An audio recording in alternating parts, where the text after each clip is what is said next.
Hi, I'm Grady Kalani in the CapeCod.com News Center, joined today by Wendy Northcross, Executive Director for the JFK Museum in Hyannis. We're going to talk about some new things going on at the museum, some exciting things lined up for spring, as well as a new grant opportunity out there for some high schoolers who are looking on to higher education. Wendy, thank you for joining us. Do you mind telling us a little bit more about this $2,500 scholarship? Any resident of Cape Cod and the islands, Martha's Vineyard, Nantucket, Barnstable County, any of the 15 towns, if you're in high school, doesn't matter where you go to high school, you're eligible to enter our scholarship program. But we do ask you to write an essay related to one of President Kennedy's quotes. And the reason we do that is truly to continue to connect younger generations to the legacy of President Kennedy, who was not only our 35th president, he was our neighbor here in the town of Barnstable and Hyannisport. So that has just kicked off, and people have until March 15th to spread the word, get an essay into the museum to become eligible for at least one, maybe two scholarships. So yeah, that's a $2,500 grant, and the quote for this year is President Kennedy's, "We must find time to stop and thank the people who make a difference in our lives." Now, how do you choose which quote to celebrate with this essay grant program? Well, we have a committee, and this year that was the committee's selection. I thought it was timely, and they thought it was a little bit different from what we've picked in the past, which might have been a little more political, say. But this just kind of speaks to the essence of being a good person, and I think the committee felt this was a good year to focus on that quote. Now, what happens to the essays that people might submit? Is that something that eventually might be read by, the public at the museum, or is that just private for the committee to review? Well, actually, the committee will review and select the best essay, which generates the scholarship gift to that student.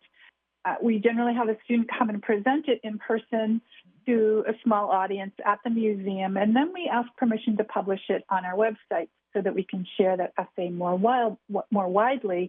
And in fact, that stays posted on our website under our scholarship tab, stays there for several years so that people can really appreciate the depth and the thoughtfulness of these scholars. All right, awesome. Now that's awesome. So once more, just before we move on to our next topic, what's the deadline to submit a paper? We need to have a deadline of March 14th. Applications in, all the information can be found on jfkhyannismuseum.org. Just click on the scholarship tab. It'll tell you what kind of form, if you have a form that your school already uses, or you have some other thing, but we do need an essay that speaks directly to that quote. As well, we'll have a link to that in the description for this segment as well for people who are interested and want to learn more directly from the Hyannis Museum's website. Now, while I have you, Wendy, I also want to ask about some of the other stuff that's upcoming for this spring season. I'm trying to think of warmer days besides the recent cold snap that we're experiencing. But yeah, you mentioned Museums for All. You mentioned the coffee. Do you mind just kind of giving us a quick rundown of what's available at the JFK Museum in Hyannis? Sure. Well, speaking of staying warm this winter, we have the return of our Coffee at the Kennedy Museum series. It's a weekly speaker series. This year we will hold it on Fridays at 10:30 in the morning, most Fridays. There might be a Friday where it's actually on a Saturday, but check our calendar of events online to get the latest update on the speaker, the topic. These are complimentary, no charge to attend. The coffee is complimentary, and the coffee is nice and warm. That keep our juices flowing during the winter. But that first series kickoff is the 17th of January at 10:30 in the morning at the museum, and we will be featuring a docent's talk from the Cape Cod Museum of Art. We have had on loan a beautiful art exhibit of 19 pieces of original artwork from renowned Cape Cod artists that are part of the permanent collection of the Cape Cod Museum of Art located in Dennis. And the docents that selected which pieces of art to display will be on hand to explain the art, talk about the artists, talk about what inspired them. And so people are welcome to come by Friday, January 17th, and again on Friday, January 31st, we will have those docents. Well, it's a variety of docents on the different dates. and they'll be here to talk about beautiful Cape Cod art. All right. Now, speaking of various accessibility options, do you mind talking a little bit more about the Museums for All initiative that you guys are also now becoming a member of? It's a nationwide effort, but can you tell us a little bit more? Absolutely. We have just joined, starting in this month of January, a national program that's organized by the Institute of Museum and Library Services, and it's called Museums for All. Partly, this is because we at the JFK Hyannis Museum want to make sure that every family and child has access to a high-quality museum experience, and that participating in this program, this national program, gets the word out that we are offering free admission. In our case, it's free admission to any individual or group of 4 individuals that participate in a supplemental nutrition assistance program, also called SNAP. So they just need to present their EBT card and a valid ID at the admissions desk, and they can be our guests for viewing all the galleries and participating in a program at the museum this year. All right, awesome. Now, a lot of cool things going on. I remember last time we spoke, Wendy, I think we were talking about some of the new exhibits that you guys have and some efforts to incorporate some new digital things involved in the museum. How have those been going? Do we have a life-sized hologram of JFK yet, or anything else going on? What's up lately? Oh, you do remember our conversation. Well, we have been diligently working the last 12 months with museum experts. We've been working with a team led by Cambridge 7 from Cambridge, Massachusetts. We've been exploring the museum's past and future roles, not only as a museum, but also as a civic center, a convening center, a place for the community to come together. So we have designed some things. We've got schematic designs of how we would like to reimagine some of the interior and exhibits of the museum. And we're still kind of crunching the numbers with those. We're needing to work with the town of Barnstable, which actually owns the building that we occupy, and try to coordinate some bricks and mortar works, and make some sawdust and new paint and new digital exhibits. So that's all still a little bit under wraps, but very much designed and very exciting. We are taking a piece of that, though, and this month we have unveiled our brand new logo. So very excited about the graphic identity that we've created for the interior of the museum. Not ready to apply that yet, but we can put it on all of our public-facing publications, any advertising, promotions, our signage, things that would be like our letterhead, our business cards.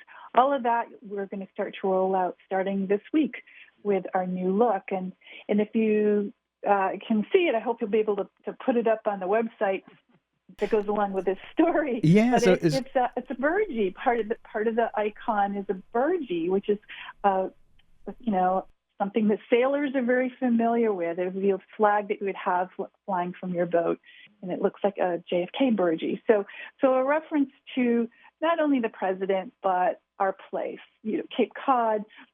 He was a president, but he was personal and relatable, and so we tried to come up with a friendly look, but something that was very respectful of his position and stature and the family's stature in life. So that's kind of a piece of it. So you're going to have to just keep following us along and see as we roll out new pieces of this ongoing refreshment of the JFK Hyannis Museum. All right, I love it. I was just about to say for our listeners who wanted to see it, as long as Wendy says it's okay, I'll have a photo up as well on the CapeCod.com article for people who want to see the new icons. So yeah, we will definitely have it in there. Now, I believe this year's also going to it's the start of. They're going to be doing two-way road on Hyannis Main Street beginning this year at some point. We don't. The details are still up in the air. But is that something you guys are excited for? Has that been factored into your plans of wanting to be like a civic center for Hyannis at large? Oh, definitely. We're very supportive of restoring Main Street to two-way traffic. I mean, that's how the street was constructed and built. Actually, some of the buildings on Main Street are better seen when you're coming from the direction you can't drive now, unless you're just going the wrong way. But it makes a lot of sense. And what we're most excited about is that a two-way street can actually help calm the traffic a little bit and keep it safer. We can eliminate some traffic lights and have stop signs, which will actually make the flow go better. People don't have to sit there at an empty intersection waiting for a light to change.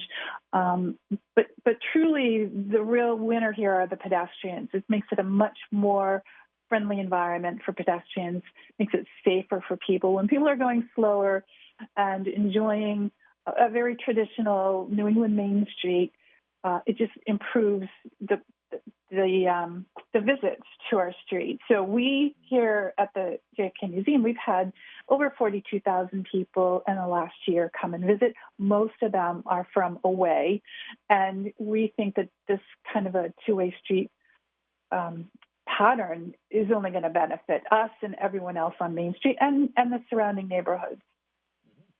Yeah, I imagine we actually talked with Elizabeth Werfbang, the Hyannis Business Improvement Director as well, and we were talking about how it was like, oh, well, hey, that's an interesting store, and there it goes, and then you can't really turn around. So like if you don't know already where you're going on Main Street, or unless you're a pedestrian, if you're in a car, you just can't really as effectively shop or participate in the local community and the restaurants there. So yeah, it's going to be a big change, but it's exciting to see. Yeah, and I think that it's intuitive too. And like I said, the people that we get don't live on Cape Cod. They're coming to Main Street for a lot of reasons, not just the museum. And I hate to tell you how many times a week you see someone going the wrong way down Main Street, and it's an embarrassment to them. It's not safe, and it's not necessary. You know, we now have better information to flow traffic through, so we're excited about that. All right, yeah, that'll be that. You've given me a new nightmare to think about while I'm on Main Street, Wendy. I'm afraid, but it's good to be. You'll have to look two ways. You always have to look both ways, though, because that's the trick. You think Main Street's a one-way street, and all of a sudden there comes a person from out of town and doesn't know better, and you're trying to get them off the road. They hurt themselves. Yeah. Oh no, Aunt Sharon always told me to look both ways, even when it was one way. So I'll be keeping that in my knowledge. We're about coming up on time, Wendy. But while I still have you here, is there any other things kind of hitting Cape Cod at large, or business for the Hyannis area, or just some other things you're excited for the JFK Museum while I still have you? Yeah, I mean, we have other groups that use the museum building. And one, for example, is the Harvard Alumni Club of Cape Cod, and they're going to have a speaker on January 22nd at the museum. She's Dr. Pippa Norris, and she's going to talk about the rise of authoritarian populism. Now, it sounds a little dry, but she has an incredible background, and her research compares election and public opinion, democracy, political communications, and politics around the world. She is the second most cited political scientist worldwide, according to Google Scholar. And she lives right here on Cape Cod. She's affiliated with Harvard University. She's one of their professors, and she's coming to speak in January. And that's just another example of how we can act as a community center and share great resources with a wider audience. So if people are interested in attending that, again, check our website. And it's on January 22nd at 11 a.m. And shortly after that, on the 24th of January, we have Dr.